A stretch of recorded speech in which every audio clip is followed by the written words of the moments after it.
प्रणाम, मैं गरिमा सिंह। आज का सबसे बड़ा सवाल यह है कि जिस देश की आत्मा में, जिस देश के प्राण में राम बसते हो, वहां क्या वाकई राम मंदिर में करोड़ों की लूट का, डकैती का, गोरख धंधा चल सकता है, चल रहा है और सालों से चल रहा है? ये सबसे बड़ा सवाल है।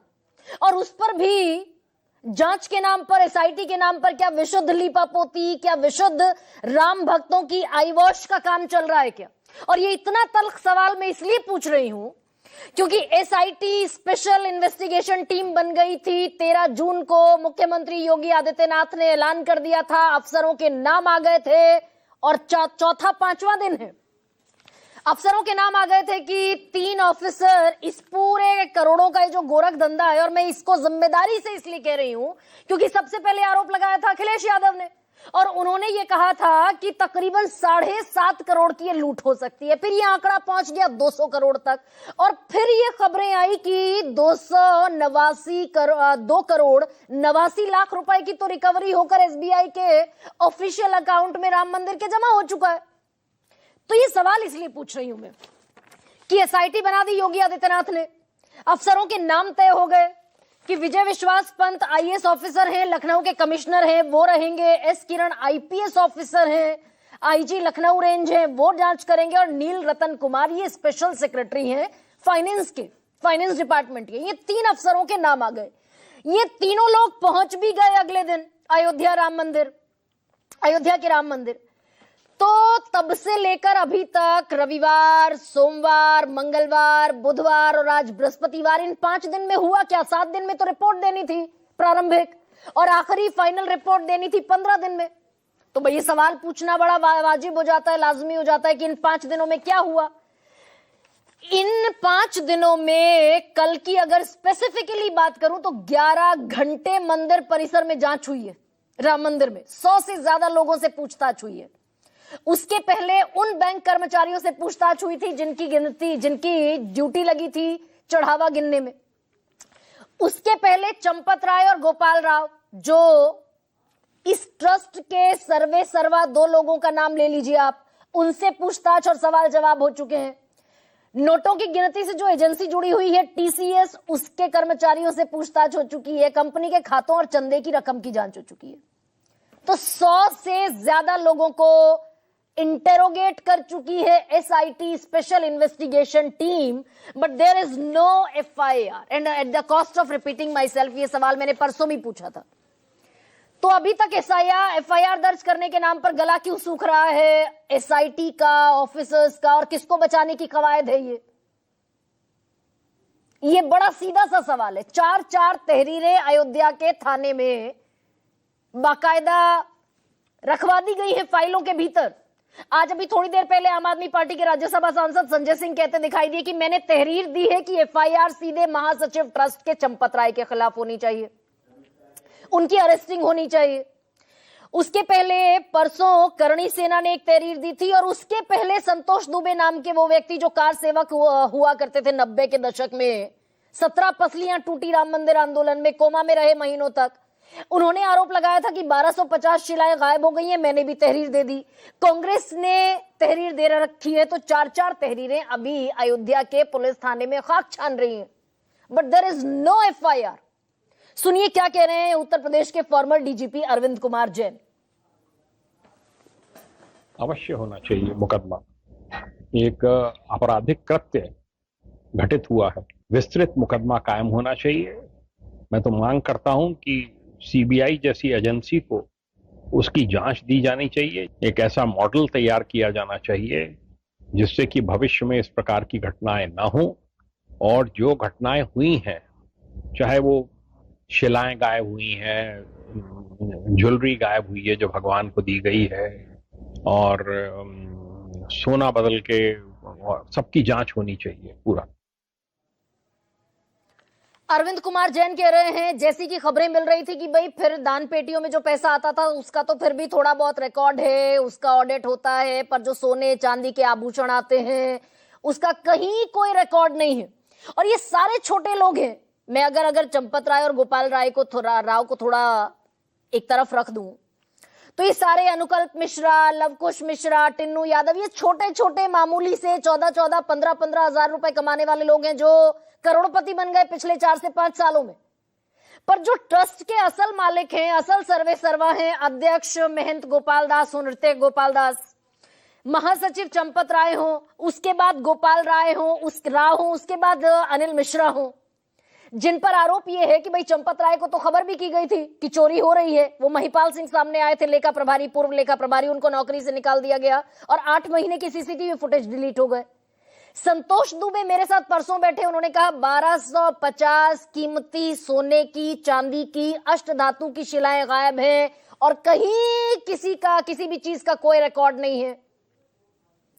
तो ये जितने बड़े बड़े लोग हैं जिनके खिलाफ आरोप सीसीटीवी फुटेज डिलीट कराने का है, शिलाएं चोरी कर ले जाने का है, सोने के आभूषणों का और चांदी के आभूषणों का कोई रिकॉर्ड नहीं रखने का आरोप है, ये तमाम लोगों के खिलाफ कोई एफआईआर करती दिखाई देगी क्या एसआईटी?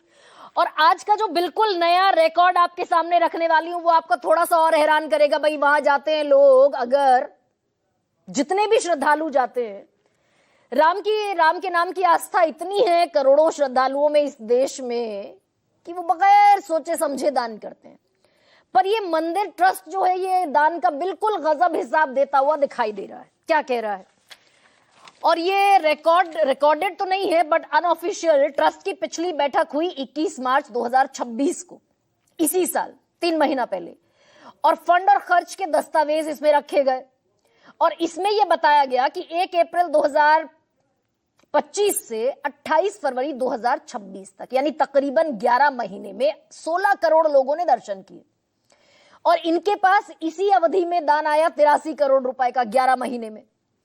अब और बताया बाकायदा इन दस्तावेजों में कि दान पेटियों में 55 करोड़, दान काउंटर्स पर 18 करोड़, ऑनलाइन 8 करोड़, विदेशी श्रद्धालुओं ने 78 लाख भेजे और बाकी सोर्सेज से तकरीबन 1,20,000 का दान आया।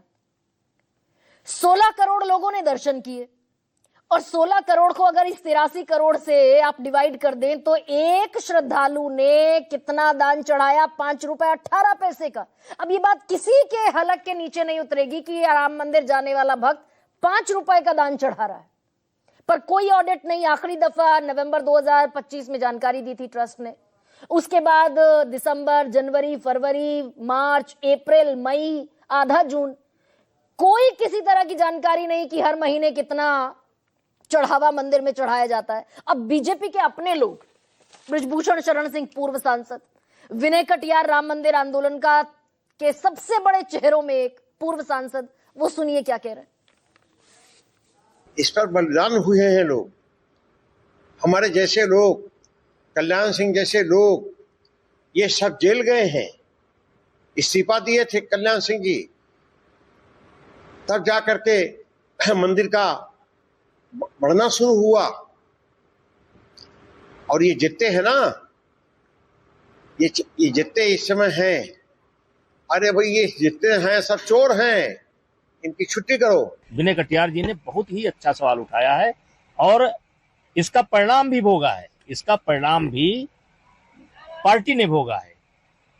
आप देखिए, अयोध्या हार गए, अंबेडकर नगर हार गए, बस्ती हार गए, बाराबंकी हार गए, देवी पाटन में अब कैसे 3 सीटें मिली हैं आप जानते हैं, लेकिन 1 सीट हार गए। जांच वाले भी सब बेईमान हैं तो क्या जांच होगा?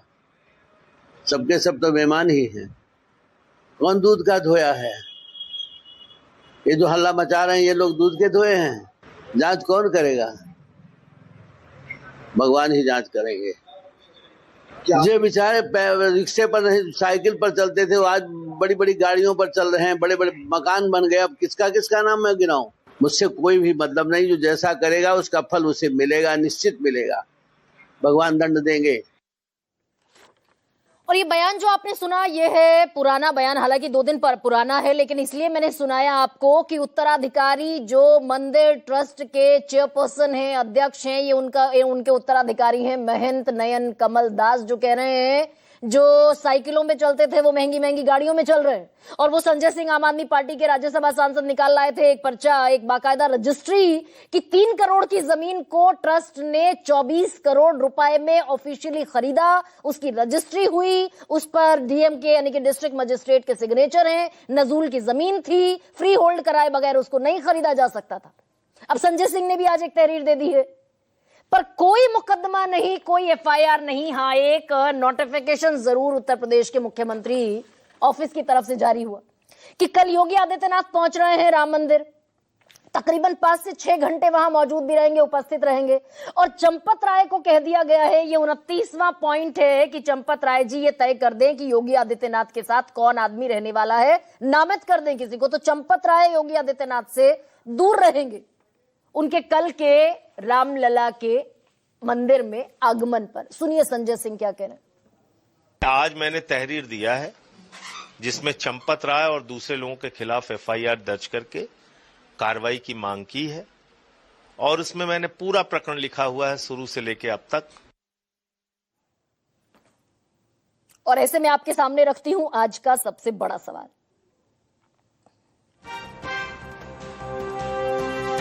एसआईटी नहीं करेगी एफआईआर, बच जाएंगे डकैती के असली गुनहगार। और आज का दूसरा सबसे बड़ा सवाल, क्योंकि भगवान राम में सबकी आस्था, राम जी के चंदे में पाप, 27 में लगेगा इसको श्राप। वो जो ब्रजभूषण शरण सिंह कह रहे हैं।